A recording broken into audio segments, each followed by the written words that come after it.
बाबा खूप बोर होतंय, काहीतरी नवीन फ्रेश ऑर्डर करा ना. माझ्याकडे एक सरप्राईज आहे. स्वाद गोकुळचा आस्वाद परंपरेचा गोडवा नात्याचा गारवा आनंदाचा गोकुळ आईस्क्रीम सोबती प्रत्येक क्षणाचा गोकुळ आईस्क्रीम.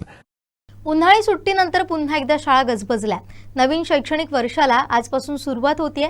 यानिमित्त माजी शिक्षण मंत्री आणि आमदार दीपक केसरकर यांच्याकडून शुभेच्छा देण्यात आल्या. शालेय सत्राला सुरू होते.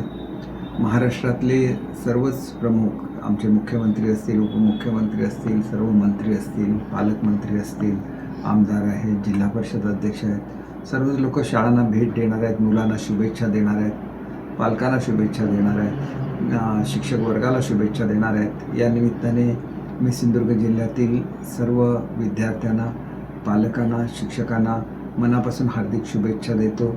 आणि हे शालेय वर्ष आपणा सर्वांना चांगलं जावो अशी मी ईश्वरचरणी प्रार्थना करतो. चांगलं शिक्षण हे शिक्षकांच्या हातून घडावं, मुलांनी चांगलं शिकावं आणि पालकांनी चांगलं प्रोत्साहन द्यावं अशी मी सर्वांना शुभेच्छा देतो. जय हिंद, जय महाराष्ट्र.